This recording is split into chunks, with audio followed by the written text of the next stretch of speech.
अजी एक कप चाय मिलेगी? ये लीजिए छोटे भैया। आज सिर्फ चाय ही नहीं, चाय के साथ वाई भी है। हाँ, अंडों की गरम गरम कचौरियां। अरे सारा दिन काम करने के बाद खाली पेट चाय कोई अच्छी लगती है भला? कहते हैं कुछ दांत के लिए कुछ आंत के लिए मिले तो आत्मा शांत हो जाती है। वाह, ये दांत और आंत के साथ ये शांत तो बहुत अच्छा मिला है तुमने। किसी कवि के पास भी काम किया था क्या? जी हाँ, मैं महाकवि हरिंद्रनाथ के पास काम किया करता था। वो अक्सर कहा करते थे, Raghu, it is so simple to be happy but it is so difficult to be simple.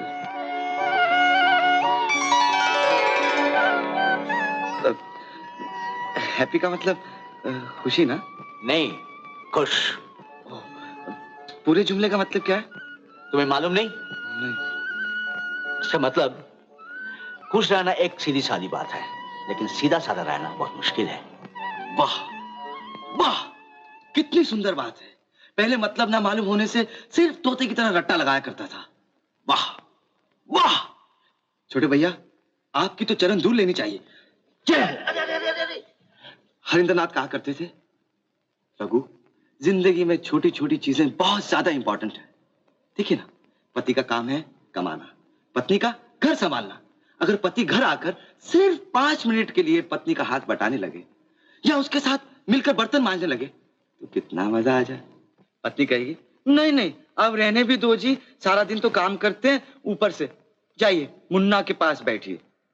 मुंह से तो यही कहेंगे छोटे भैया, लेकिन मन से चाहेंगे कि आप साथ ही रहें। दरअसल बात क्या छोटे भैया, यही छोटी छोटी बातें हैं जो जिंदगी में असल मायना रखती हैं। किसी बड़ी खुशी के इंतजार में हम ये छोटे छोटे खुशियों के मौके खो देते हैं। अरे बड़ी खुशी के मौके 10-20 होते हैं, लेकिन ये जो हजारों लाखों छोटे छोटे खुशियों के पल हैं उसे हम गवा देते हैं। मैं किसे बोल रहा हूँ? अरे आप तो स्वयं खुद पंडित हैं, पढ़े लिखे हैं, माफ कीजिएगा।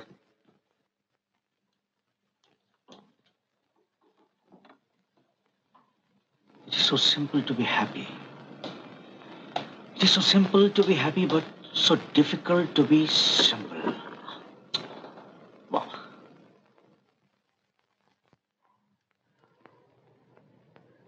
अरे बबू भैया, रोज रोज अंडे, इतने अंडों से तो मुर्गी खुद बोर हो जाए। आप बोर नहीं हुए? लीजिए, आज कबाब खाइए। अरे वाह, कबाब? इस घर में चाय के साथ खाने की तो कोई रस्म है नहीं। अरे खाइए तो सही।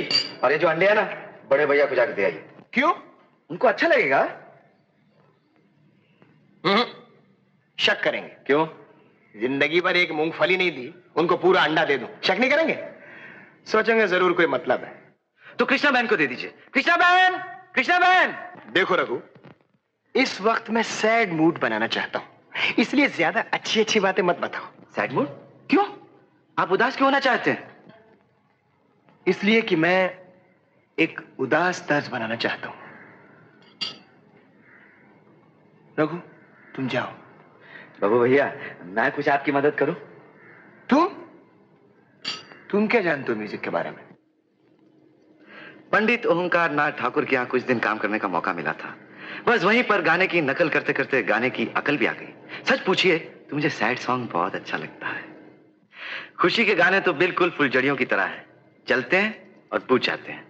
लेकिन उदासी अगरबत्ती की तरह जलती देर तक और बुझने के बाद भी महकती रहती। अरे वाह, तुम तो बिल्कुल हसरत जयपुरी की तरह बातें करते हो। क्या बात है रघु भैया? चुपचाप बैठ के अंडे खा। हाँ, फर्ज करो तुम पिक्चर के हीरो। मैं?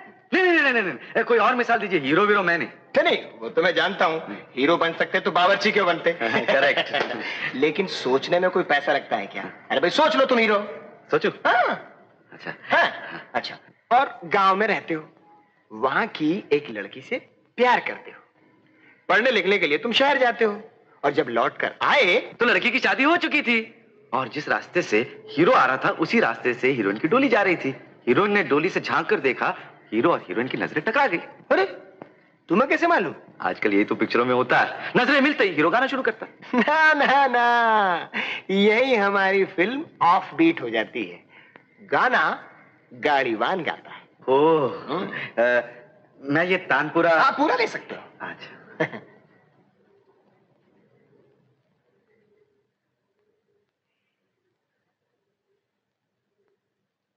अरे वाह वाह वाह वाह, मैं तो कहता हूँ छोड़ो ये बावर्चीपन और शुरू कर दो प्लेबैक गाना। नहीं नहीं बाबू भैया, नहीं नहीं, लेकिन वो अपने मन्ना डे है ना, हाँ वो बहुत अच्छा गाते हैं। ये गाना आप उनसे गवाइएगा। लेकिन ये गाना है किसका? हाँ? मेरा, आपके सामने तो बना। तर्ज नहीं, बोल किसके हैं भाई? मेरे साथ साथ बना तारा। लो, अब तुम कहोगे चचा गालिब के यहाँ भी नौकरी की थी। नहीं नहीं बाबू भैया नहीं, उस वक्त तो मेरा बाप भी पैदा नहीं हुआ था। लेकिन शांति निकेतन में गुरुदेव रविंद्रनाथ टैगोर के यहाँ था। गुरुदेव के पास? तुम्हारी उम्र क्या है? 30। गुरुदेव गुजरे थे ईयर 1941। 19। अच्छा मैं चलता हूँ।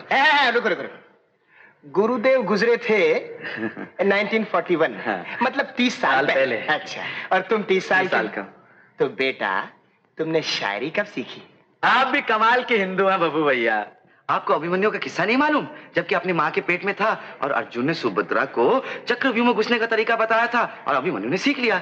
उसी तरह मेरी माँ जब शांति निकेतन में काम करती थी, मैं माँ के पेट में था। बाकी कहानी बाद में सुनाऊंगा। दादू जी को खाना देना। अच्छा नमस्कार। नमस्ते। ग्रेट यार। दादू जी खाना लगा दूं? हाँ लगा दे। अच्छा चलिए हाथ मुंह धो दीजिए। अरे सुन, ये गाना कौन गा रहा था? जी वो आपके मियाँ तानसेन।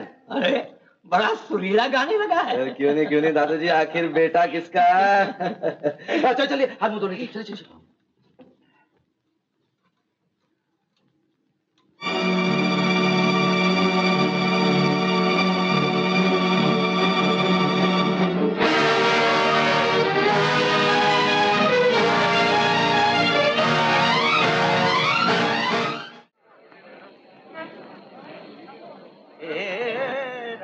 कैसे कहूँ तोरी बत्तियाँ, राम कैसे कहूँ तोरी बत्तियाँ, राम कैसे कहूँ तोरी बत्तियाँ। Good morning. बैठिए ना। आप तो बहुत अच्छा गाते हैं रामनाथ जी। नहीं, मेरा छोटा भाई बब्बू है ना सर जी, वो बहुत अच्छा गाता है। अच्छा। बात क्या है रामनाथ जी, आजकल आप ऑफिस भी जल्दी आते हैं, खुश भी बहुत नजर आते हैं। दरअसल बात यह है सर कि घर में बहुत शांति है ना। अच्छा। हाँ, वो रिपोर्ट आज शाम तक तैयार हो जानी चाहिए। शाम तक क्यों सर, अभी लीजिए ना। हुआ? Good morning sir. Good morning. कल बैलेंस शीट तैयार करने के लिए कहा था, ले आइए। मर गए बड़े बाबू। क्यों? 2 दिन से मांग रहे हैं, लाख कोशिश करने पर भी टैली नहीं कर पाता, इसीलिए आज जल्दी दफ्तर आया था। सोचा था कर लूंगा, लेकिन आज नौकरी गई। नहीं जाएगी भाई। क्या? बहुत दिनों से तुम्हें परेशान देख रहा था, इसलिए आज जल्दी आकर ये सब खत्म कर दिया। खुश हो ना? जी हाँ। मैं भी खुश हूँ। जानते हो रघु क्या कहता है? रघु कहता है अपना काम तो सभी करते हैं, लेकिन दूसरों का काम करने में जो खुशी होती है, जाओ इंतजार कर रहे हैं।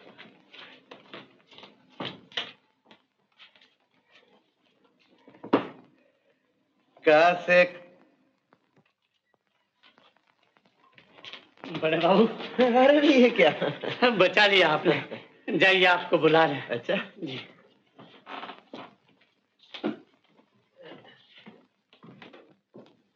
आपने मुझे बुलाया सर? आइए Ramnath ji, I have got a surprise for you. Surprise? मैं आपके काम से बहुत खुश हूँ। Thank you sir. मैं आपको 30 रुपए महीने की तरक्की और 3 साल की एक्सटेंशन दे रहा हूँ। बड़ी मेहरबानी आपकी। Best of luck. Thank you.